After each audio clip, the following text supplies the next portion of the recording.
자, 교재는 423페이지 20번입니다. 다음 중 횡령죄가 성립하는 것은 모두 몇 개인가 했습니다. 정답은 2번.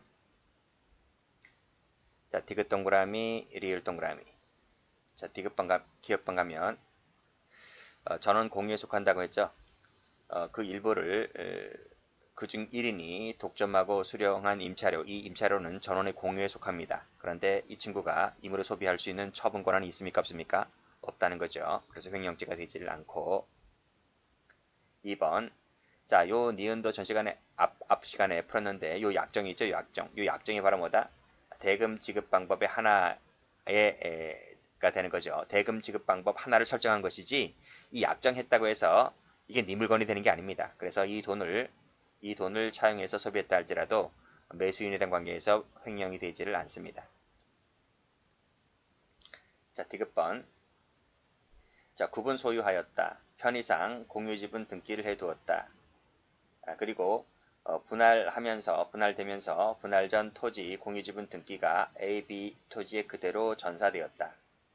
자, 이때 갑은 밑에 담보가치가 충분하지 않자 B 토지에 전사되어 있는 지분에 대해서 타인에게 근저당을 설정해 주었는데 이것이 횡령이 될 수 있을까? 그렇다는 거죠. 왜냐하면 공유지분 등기가 공유지분이라 했잖아요. 등기가 그대로 전사가 되었기 때문에 이 갑이 전사되는 부분을 타인에게 지멋대로 설정해 준 것은 공유지분 등기가 전사되었단 말은 그 명의신탁 법리하고 똑같아요. 명의신탁 법리가 존재하기 때문에 보관자를 볼 수 있는 것이죠. 그 사람이 임의처분했다라고 볼 수가 있기 때문에요. 임의처분이란 말은 타인에게 근저당 설정한 부분입니다. 그렇기 때문에 횡령이 될 수 있다는 내용의 판례입니다. 자, 1번. 공유죠, 공유. 공동으로 임대하였다. 공동임대네요. 이때 보증금은 공동임대이다 보니까 공동소유물이 되는 겁니다. 그렇죠? 이것을 지급받았다는 것은 보관관계잖아요. 즉 공동소유물을 지급받은 후, 즉 보관한 자가 임의 없이 처분했다면 갑에 대한 관계에서 횡령이 됩니다. 이 임대차 보증금은 뭐다? 공동소유물이다. 공동소유물 이렇게 적으시면 되고요. 자, 미음번은 앞 시간에도 많이 봤죠. 채권양도 통지하지 않았다 할지라도 임의소비했다 할지라도 이 임의소비 부분입니다. 자기 통성에게 빌려준 부분은 임의소비했다 할지라도 횡령이 되지를 않는다. 판례가 바뀌었죠. 옛날에는 된다 했는데 이 사실관계 그대로 된다 했는데 이 판례가 최근에 변경되었다. 그래서 횡령이 되지를 않습니다.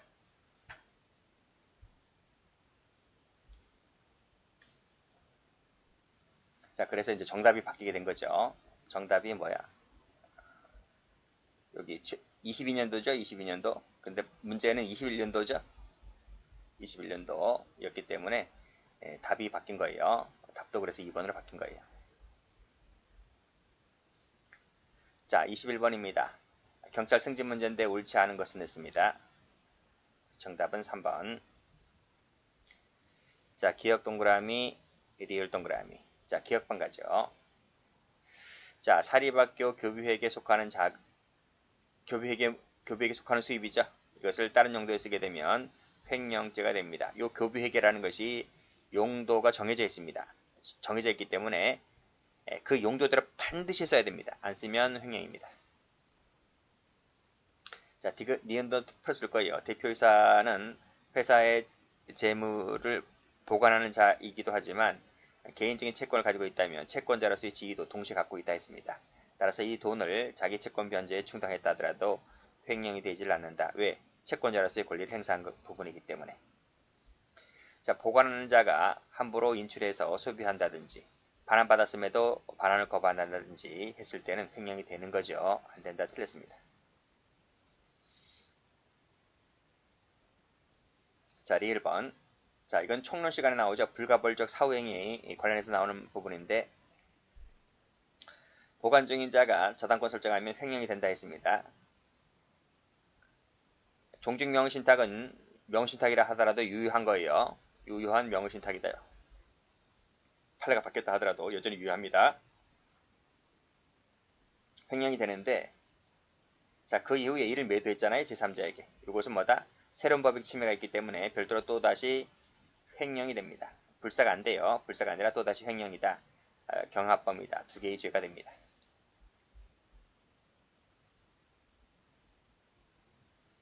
자, 22번.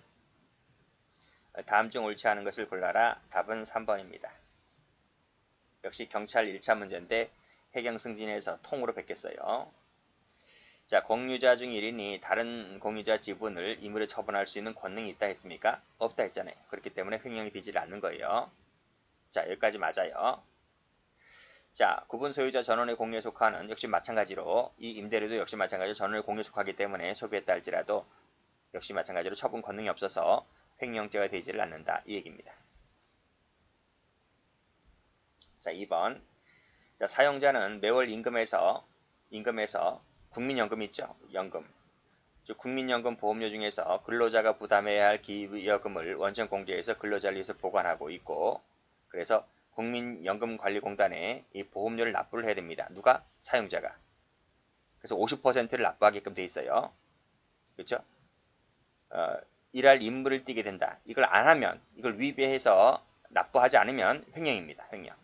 그러니까 연금하고 퇴직금, 연금하고 퇴직금은 매월 50% 사용자가 근로자를 위해서 뭐 공단에 납부를 해야 되는데 하지 않았다면 횡령이다.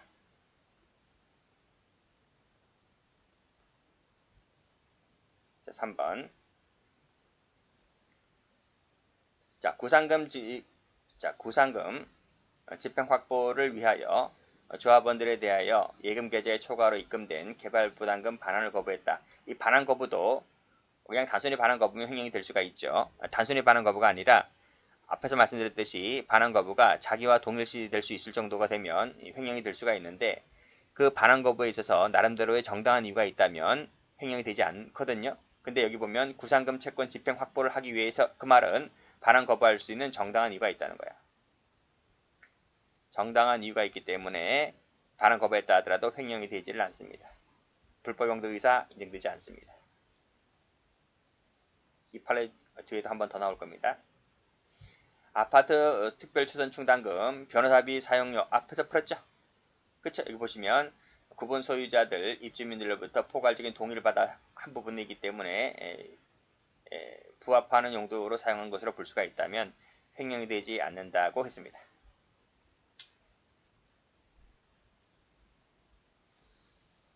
23번. 적절한 것은 했네요. 정답은 2번입니다.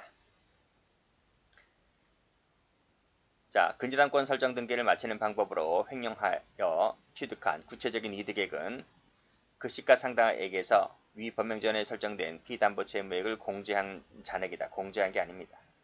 공제한 잔액이 아니라 채권 최고액이, 즉 부동산을 담보 제공한 채권 최고액이 횡령죄 액수가 되는 겁니다. 공제한다 입만하면 웬만하면 다 틀려요. 뭐 사기죄도 그렇고 횡령도 그렇고 배임도 그래요. 공제한 게 아니라 전액이다. 이렇게 보시면 돼요. 자, 2번. 자, 수의계약 체결한다 할 때, 이건 뇌물죄 할 때도 많이 나오죠. 되돌려받기로 약정한 다음에 그에 따라 받은 돈은 횡령금이다. 뇌물이 아니고 횡령금이다. 고 봤어요. 뇌물이 아니다는 것도 알아두셔야 되죠. 왜 뇌물이 아닐까? 뇌물은 내가 가만히 있는데 저쪽에서 돈을 갖고 왔을 때 그게 뇌물인 거야. 이 돈은 내 호주머니에서 나갔다가 들어온 돈이잖아요. 그러니까 뇌물이 아니고 횡령금이다. 이 판례에 무지무지 많이 나옵니다. 자, 3번도 총론 불가불적 사후행위를 할 때 나오죠. 대표이사인 갑이 자신 채권자에게 회사 명의 정기예금의 질권을 설정해 준 부분이 바로 배임이 됩니다. 이 배임이 되는데 그 돈을 지금 빼갈 수 있나요? 빼가지 못하죠. 정기예금이라고 했기 때문에 그 만기 날짜가 있잖아. 만기 날짜. 그래서 만기 날짜가 왔습니다. 만기 날짜가 왔는데 동의를 해줘야 돈이 빼나가잖아요. 그렇죠? 그쵸? 이때 인출을 할 때 피해자 대표이사의 동의가 있어야 되는데 그 동의는 별도의 죄가 될 거냐? 아니죠. 그쵸? 요 날짜에 나아가려면 동의가 있는 부분은 요 부분 관련된 사후행위라서 별도로 횡령이 되질 않는다. 그치? 이 동의하에 인출한 부분은 이 배임행위의 불가벌적 사후행위다. 이게 판례입니다. 자, 3번, 4번 노트에서 설명한 그 부분입니다. 자, 피해자에 대한 횡령죄 부분인데 사기죄의 공범인지 여부와 관계없이 횡령이 되지를 않는다. 틀렸습니다. 틀렸죠? 즉 횡령이 되지 않는다. 이게 아니라 어떻게 써야 돼? 이게 아니고 어떻게 써야 돼? 사기의 공범이라면 횡령이 안 되지만 공범이 아니라면 횡령이다. 이렇게 써야 되겠죠? 그래야 피해자에 대한 관계에서 횡령 여부를 논할 수 있는 겁니다.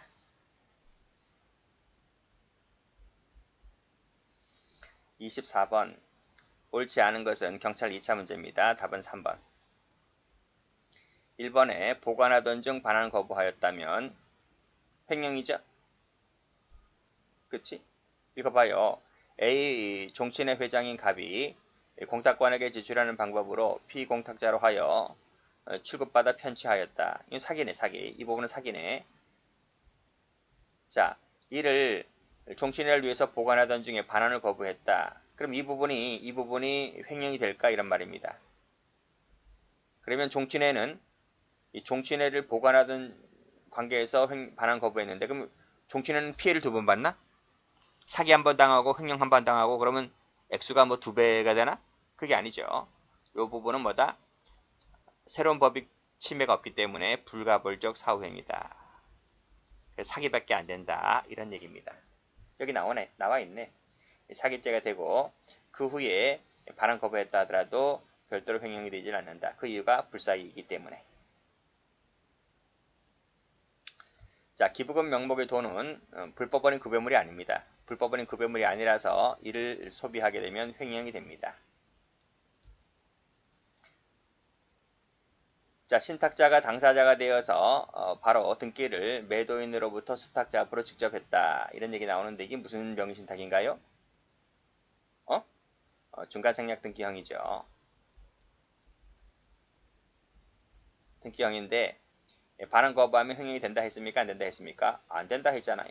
그치? 이미 성립한 횡령죄가 자, 여기 이 부분입니다.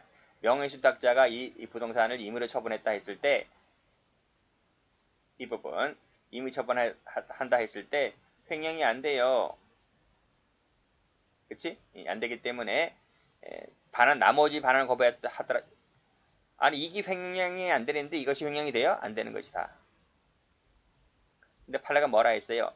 이미 성립된 횡령죄다 아니라니까요. 횡령 자체가 안 됐다. 자, 판례 가보면 여기 중간생략 등기형일 때 처분했다 하더라도 횡령이 되질 않는다. 그러니까 옛날에는 어땠습니까? 옛날에 판례가 변경되기에는 여기도 횡령, 여기도 횡령, 경합범위 된다 했잖아요. 그렇죠? 근데 지금은 둘 다 횡령이 안 돼요. 4번 가요. 함부로 이를 담보 제공하면 불법 영득의사를 표현한 부분이기 때문에 횡령이 됩니다. 즉 보관하는 자가 함부로 처분하면 그 즉시 횡령이 됩니다. 그래서 여기 영득의사를 표현한단 말이지. 그래서 영득행위설에 따랐을 때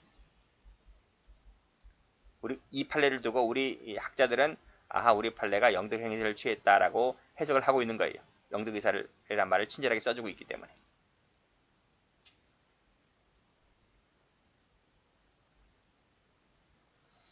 (25번입니다) 검찰 7급 문제입니다. 옳은 것을 골라라.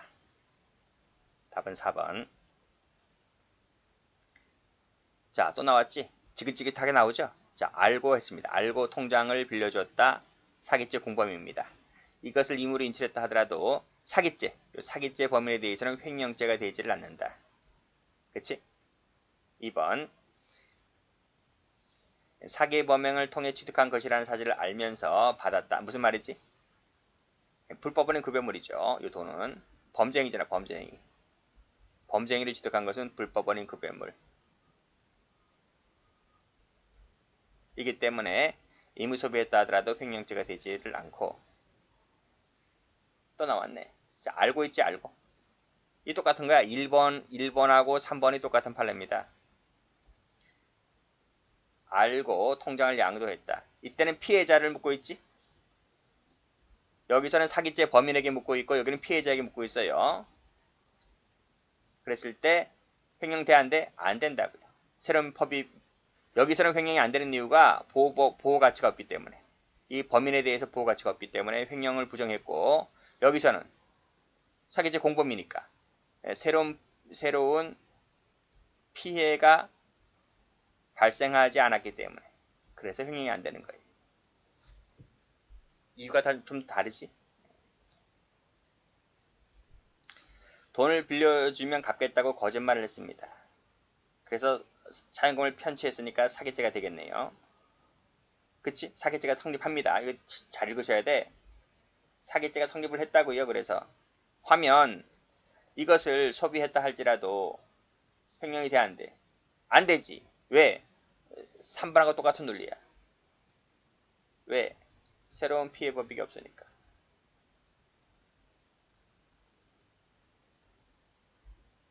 아시겠어요? 자, 이 내용이 해설 가봐요. 해설 가보면 자, 돈을 빌리면서 채권을 양도했는데 그래서 의무 소비했는데 채권 양도에 대해서 진정성이 인정돼. 진짜 양도할 생각이었단 말이죠. 이 말이. 그랬다면 사기죄가 되지를 않는다. 반면에 끊고 반면에 채권 양도는 핑계야. 핑계고 빼돌릴 생각이었어. 그 말이 무슨 말이지? 양도는 형식에 불과하다니까. 진짜 속마음은 사기칠 생각이었단 말이죠. 그렇다면 사기죄면 될 뿐이다. 사기죄면 되고 이를 양도한 다음에 소비했다 하더라도 별도로 횡령이 되질 않아. 그런 내용이죠. 요 부분이 이 문제야. 여기. 그런데 여기서는 새로운 피해 발생이란 말이 안 써져 있잖아. 그쵸? 그 안 써져 있다 하더라도 제 해석에 따르면 새로운 피해 발생이 없어서, 그러니까 이 3번하고 4번이 거의 같은 취지로 보시면 돼요. 그러니까 이렇게 이해해도 된다는 거지.